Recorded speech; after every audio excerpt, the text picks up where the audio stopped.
The NHL Draft is tonight. We have some final thoughts. Plus, the league has released its schedule. We've got some highlights and some key games coming up this year, so you could start marking your calendars, and some potential trouble for Ilya Sorokin and some other Russian NHL stars. All that and more coming up on today's Locked On Islanders podcast.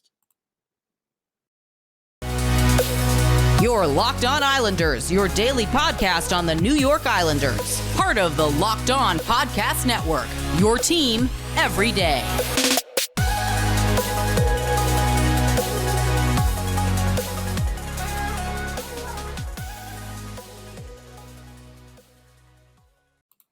All right, everybody. Welcome to the Thursday episode of the Locked On Islanders podcast. So glad you could join us today and be part of the Locked On Islanders family. And thank you for making Locked On Islanders your first listen every day. We are free and available on all platforms. We have a busy show today. The NHL Draft is tonight.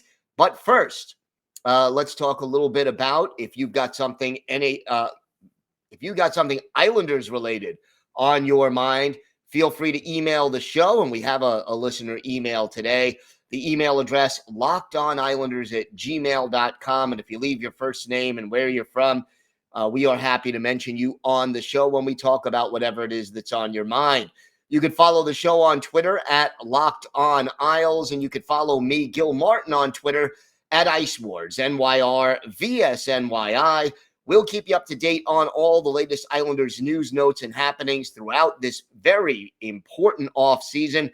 We've got the draft covered, free agency, trade rumors, new assistant coaches, which we talked about yesterday, all that throughout the offseason right here on the Locked On Islanders podcast. We're going to start with the schedule because the league did release it yesterday, and the New York Islanders will open the 2022-2023 NHL campaign at home against the Florida Panthers, who won the President's Trophy a year ago. After last year, where they started with a 13-game road trip, the Isles have a 4-game homestand to open up this season. The Panthers on Thursday, October 13th. The Ducks on October 15th. That's a Saturday. The Sharks are in town on October 18th, and then the Devils on the 20th. So those are the first 4 games. Now, it gets a little bit tough late in the month of October. I think that is sort of the toughest maybe run of the year. Road games against Tampa Bay, who represented the Eastern Conference in the Stanley Cup Final, Florida, who won the President's Trophy, the Rangers, who were made a nice deep playoff run as well at home, then visiting Carolina, who won the division this past year, and then home for the defending Stanley Cup champion, Colorado Avalanche. Those are the last 5 games on the schedule in October, so that is not going to be easy. 15 back-to-back games this year. Now, they had 20 a year ago. The concern, 15 is still a pretty high number, and realistically speaking, if the Islanders again have an older roster, and we certainly expect that they will, we have to understand that the back-to-back games may be a big issue for them, especially as we get later on into the season and the 30-something guys start to feel fatigued a little bit more because of the busy schedule. Now, look, this year's schedule is not compressed like last year's was. There was a scheduled Olympic break. You had all the COVID game cancellations. We are not looking at that, hopefully, this year. But again, 15 back-to-back games, nothing to sneeze at. Another weird thing about this year's schedule, Islanders meeting their biggest rival, the Rangers, only 3 times, and all of them come early in the year. The only time the New York Rangers are visiting the UBS Arena this year, October 26th. Then November 8th, the Islanders are at Madison Square Garden, and then they're at the Garden again December 22nd. And you know what? That's it. No more Islanders-Rangers games after December 22nd, and only 3 all year. And also only 3 matchups with the Devils this year. Quite honestly, a little bit of a disappointment, to say the least, with regard to that. Now, down the stretch, as we look at that, the Islanders will close out the season with 3 of their final 4 games at home. Tampa Bay on Thursday, April 6th. Philadelphia on Saturday, April 8th. A road game on April 10th. That's a Monday in our nation's capital. And then Wednesday, April 12th, the Islanders will close out the upcoming 2022-2023 season by hosting the Montreal Canadiens. So go to the Islanders website or the NHL website to get the complete schedule. You obviously have a few West Coast road trips, as the Islanders do every year in December. You have the Arizona, Vegas, Colorado road trip. You go New Year's Day, which is a Sunday. The Islanders will be in Seattle. Then they'll be in Vancouver, Edmonton, and Calgary. Those are 4 games between January 1st and January 6th. Then they come back for a 5-game homestand from January 10th to January 18th. Again, just a lot of great games on your schedule. Start marking your calendar. March, by the way, a California road trip, March 14th in LA, March 15th in Anaheim, March 18th in San Jose. So those are just a few of the highlights for this year's schedule, and some of the, anomalies, like only facing both the Rangers and Devils 3 times this year. I really, there are disadvantages certainly to the unbalanced schedule that the league used to have, but when the Islanders are facing the Rangers 6-7 times a year, I love that. I just think that's great hockey. But when you're not playing every team home and road at least once, I have a problem with that too. So I guess you have to give and take a little bit when it comes to the schedule. But the schedule is out. That gets my juices flowing. I am preparing right now, starting to mark my calendar, and that is exciting. We have got a lot more to discuss. The draft coming up. We've got a listener email concerning the Ilya Sorokin situation. We got that, plus our Islanders birthday of the day, and a whole lot more still to come on today's Locked On Islanders podcast. From the people who invented healthy and tasty comes the latest gift to your taste buds. You've probably tried the amazing coconut brownie chunk Built Bar, but guess what? Your friends at Built have given coconut brownie chunk the Puffs treatment. That's right. The coconut brownie chunk Built Bar flavor you love, in a deliciously chewy marshmallow covered in 100% real chocolate. It's like a fluffy cloud of coconut brownie goodness. But stop drooling and listen. These are good for you. Low calorie, low sugar, high protein, and all delicious. Coconut brownie puffs are here for only a limited time. So go to Built.com now to make sure you don't miss out. They're going fast because they taste amazing.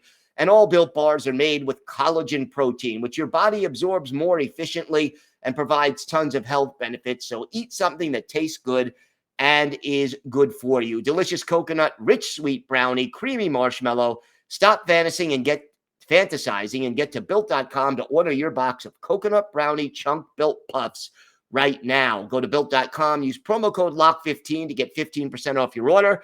That's promo code LOCK15 for 15% off at Built.com.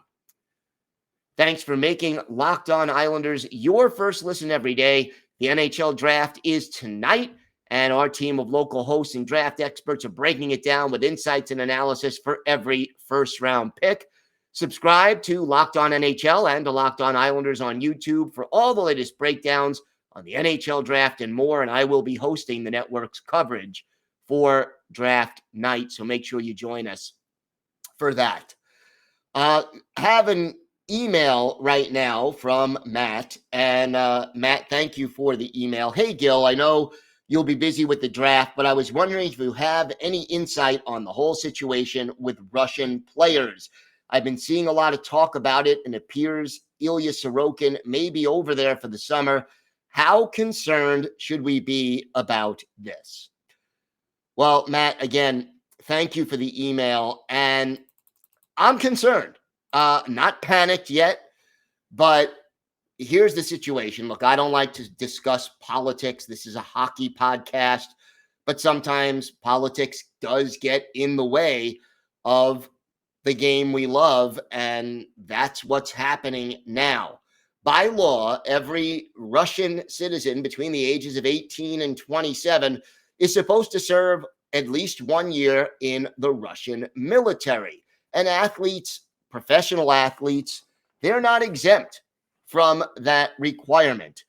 If you are considered a draft dodger in Russia, you can face up to 2 years of imprisonment and a fine of up to 200,000 Russian rubles. Now, that's not worth a lot of money anymore with all the sanctions, but I digress. Philadelphia Flyers prospect Ivan Fedotov was accused of evading the draft this past weekend. He was detained and sent to a Russian naval base way up north. And the Flyers are, quote unquote, investigating the reports, but that's all we know.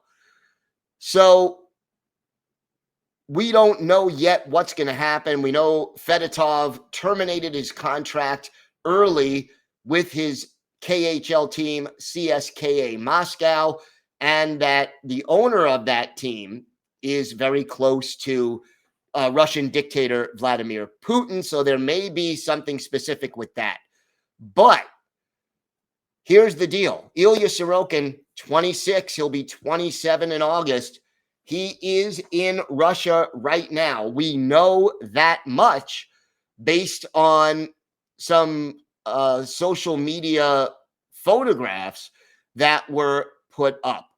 So right now, we do not know whether or not Ilya Sorokin will have an easy time returning to Long Island for the start of training camp in September.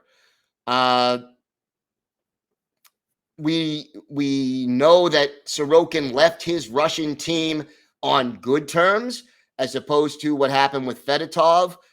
But at the same time, Sorokin may be drafted. Now, Semyon Varlamov, older. We don't know where he is right now. He usually spends the summers in the United States, but we don't know that for sure. He often trains in Texas.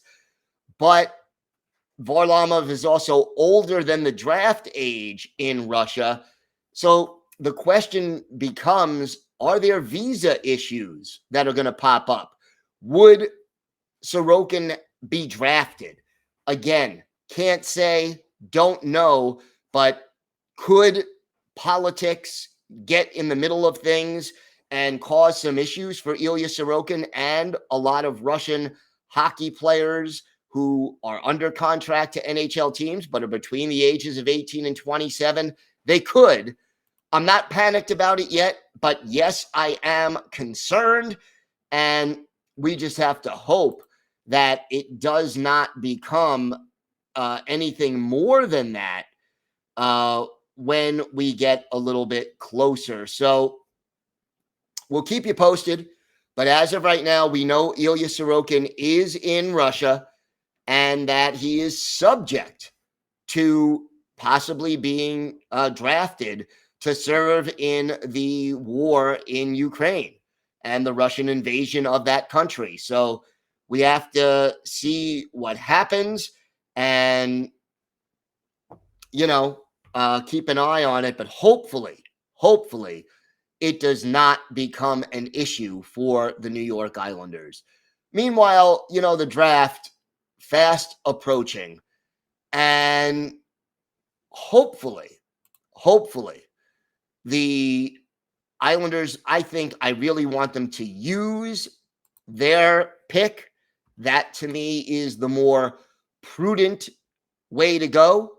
But whether they do that or not remains to be seen. My personal preference is to target a defenseman, a puck-moving defenseman in this draft. And that would be with the 13th overall pick. And, it's tough. Again, Russian players in this draft, we don't know about their availability because they are usually between the ages of 18 and 27. So, that has to be taken into consideration. It's a little bit more of a gamble, but Pavel Mintyukov, definitely a possibility to be a defenseman. We've talked about Kevin Korchinski, one of the better puck-moving defensemen in this draft. And then one other name out there, Leon Bischel.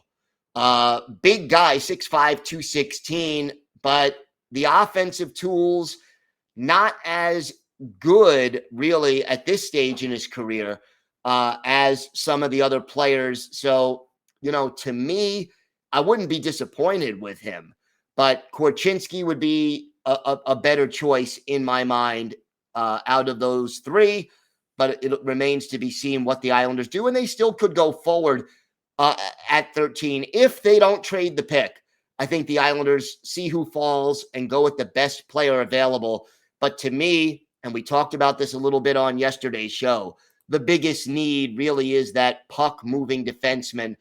Not just because they need that help at the NHL level. Any player you draft this year, not going to play in the NHL for a year, 2, maybe even 3, but because the organization doesn't have as much depth.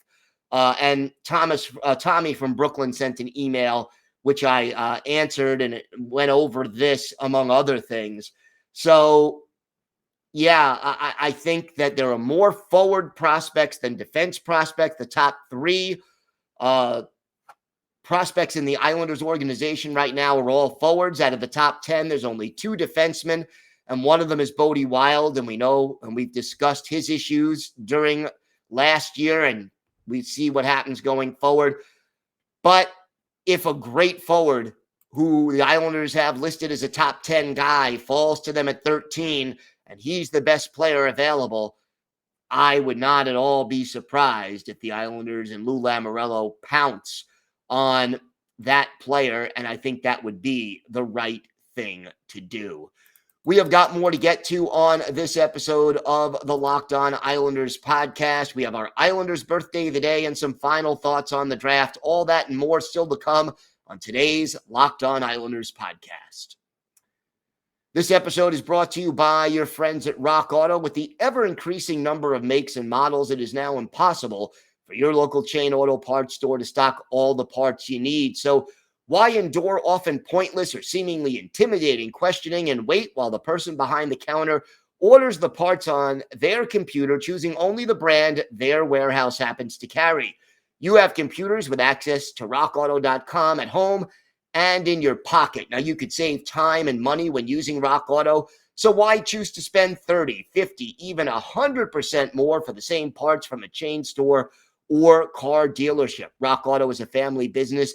They've been serving do-it-yourselfers for more than 20 years, and they have everything you need, from brake parts, tail lamps, motor oil, even a new carpet. So go to rockauto.com right now. See all the parts available for your car or truck, right locked on in there. How did you hear about us box so they know we sent you? Amazing selection, reliably low prices, all the parts your car will ever need. rockauto.com. Time now for our Islanders birthday of the day. Tomorrow, the 8th, would have been the 72nd birthday of former Islanders center Doug Rombaugh. Rombaugh unfortunately passed away several years ago, far too young. Originally drafted in the 8th round in 1970 by the Buffalo Sabres, made his NHL debut with Buffalo during the 72-73 season, and was traded to the Islanders midway through 1973-74.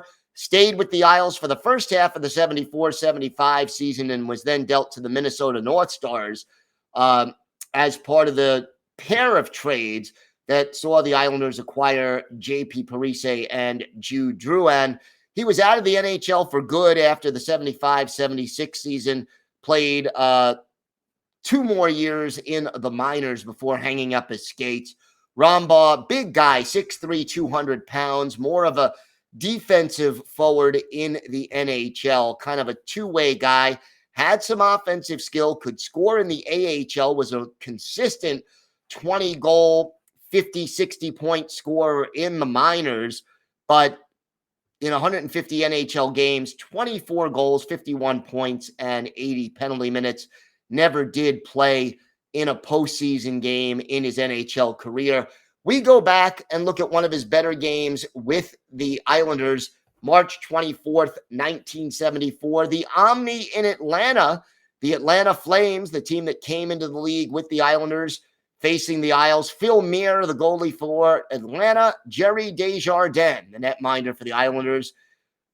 Billy McMillan in the penalty box for the Islanders for high sticking. The Flames take the early lead. Jacques Richard is 24th from Bobby Leiter, and Tom Lysiak at 10:45. Isles down 1-0. But the Islanders bounce back. 2.5 minutes later, Billy McMillan, his 4th from Burt Marshall and Billy Harris. That ties the game at 1. Then a minute, 19 seconds later, Ralph Stewart, his 21st. Jerry Hart and Tom Miller with the assist at 14:39. Islanders ahead 2-1. Flames goalie Phil Muir called for interference. The Islanders go to the power play, and our Islanders' birthday of the day, Doug Rombaugh, his 8th from Ralph Stewart and Dennis Potvin at 18:32. After one period, Isles 3 and the Atlanta Flames 1. Flames cut it to a 1-goal game. Bobby Leiter from Pat Quinn, the future coach of the Philadelphia Flyers, among other teams. That goal coming at 6:49. It's Isles 3 and the Flames 2. But the Islanders get another power play chance in the second period with Jacques Richard off for elbowing. Doug Rombaugh, our Islanders' birthday of the day, his 2nd of the game, 9th of the year. Dennis Potvin and Ralph Stewart with the assist, 4-2 Isles. John Stewart of Atlanta, an unassisted goal, his 18th at 16:16. That makes it a 1-goal game, and then Al McDonough ties it for Atlanta at 18:50 of the second, his 22nd. Tom Lysiak and Noel Price with the assists. But in the final minute, just 22 seconds after the McDonough goal for Atlanta, Bobby Nystrom, his 20th, first time he reached that milestone in the NHL. Jean Potvin and Dave Hudson with the helpers. Islanders up by a goal, 5-4 after 2 periods. In the third, the Islanders get the clincher. Dennis Potvin is 15th from Billy Harris, and our Islanders' birthday of the day, Doug Rombaugh. Islanders win it 6-4, 32 saves for Jerry Desjardins. Flames out shooting the Islanders 36-32. But our Islanders' birthday of the day, Doug Rombaugh, 2 goals, 1 assist. He had 5 shots on goal, which tied him for the team lead with Ralph Stewart. And one of his goals, both of his goals coming on the power play. So we wish Doug Rombaugh a very happy birthday in heaven. Unfortunately, he left us far too soon, but he is our Islanders' birthday of the day. Draft is tonight. Really looking forward to seeing what the Islanders end up doing. I think that this is going to be a pivotal few weeks. The month of July, let's say, going to be very important for the Islanders. Not only are we concerned tonight about the draft and what the Islanders do, who they select, you got to consider the possibility of some of those hockey-related trades we've heard Lou Lamoriello talk so much about.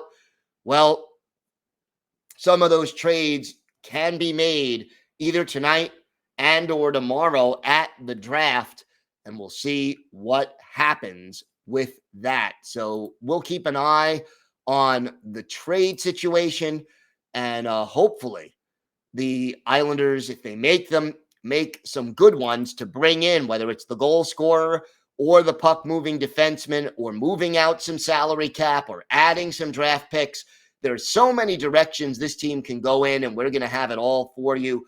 Listen to the show tomorrow, and certainly follow us live on Locked On NHL as we break down all the picks from around the league. We'll have all that and more tomorrow and tonight on Locked On NHL and, of course, on Locked On Islanders. Want to thank everyone again for making Locked On Islanders your first listen every day. Now make your second listen Locked On NHL. Locked On experts give you a daily 30-minute podcast on all things NHL all year long. Stay up to date on everything in the hockey world. Locked On NHL, your daily 30-minute NHL podcast. That does it for this episode of the Locked On Islanders podcast. Have a great day, everybody. Stay safe. Enjoy the draft tonight. And, of course, let's go Islanders.